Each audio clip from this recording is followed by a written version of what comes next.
Dieu a créé les hommes libres. Ok? Les hommes sont libres, ça veut dire qu'ils sont dotés de cette faculté-là de faire ou de ne pas faire des choses. Dieu n'a pas créé un robot ou une machine à son image et selon sa ressemblance. L'homme a ce libre arbitre-là de faire tout ce qu'il veut. Dieu n'impose jamais sa volonté aux hommes. Il leur laisse les choix.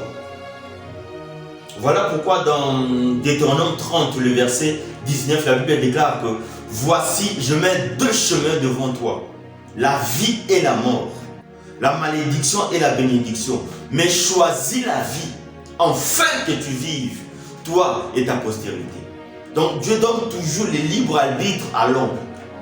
Il donne les choix des choses. Alors que nous sommes les résultats de choix et des décisions que nous avons eu à prendre dans le passé. Ok? Mais le problème avec nous, c'est que on a souvent tendance à rejeter les fautes des autres. En disant que aujourd'hui si ma vie est comme ça, aujourd'hui si je suis ça que je suis, c'est à cause de tel. Or, on oublie que c'est à nous qui revient la décision finale. C'est vrai que certaines personnes peuvent nous influencer d'une manière ou d'une autre. Mais en finalité, c'est à nous de faire les choix, c'est à nous de décider. C'est ça le problème avec Dieu. Il nous montre juste le chemin, les voies, les biens et les mal. Et il laisse à nous la décision. Il nous laisse les choix. Dieu n'avait pas piégé Adam dans le jardin d'Éden, non. Il avait juste montré le voie, le bien et le mal. Mais l'homme lui-même avait choisi ces voies. De la même manière que nous sommes les résultats de choix et des décisions que nous avons eu à prendre dans le passé, c'est de la même manière que nous serons demain les résultats des choix et des décisions que nous allons prendre aujourd'hui. Ce n'est que ça. Peut-être que je vais choquer quelqu'un.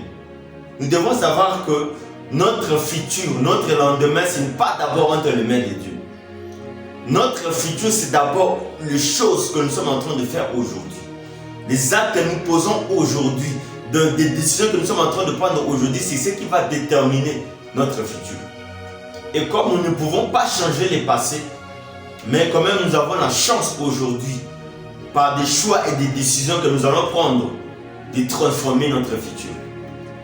Vous voyez, Ecclésiaste 9, le verset 4, la Bible dit que pour tous ceux qui vivent, il y a de l'espérance.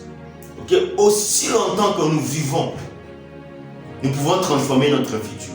Aussi longtemps que nous avons un peu de souffle de vie en nous, nous pouvons changer notre futur. Bien-aimés frères et sœurs, ton futur, ton lendemain dépend des choses, dépend des décisions que tu prennes aujourd'hui. La vie éternelle, la mort éternelle, ça dépend de ta manière de marcher aujourd'hui.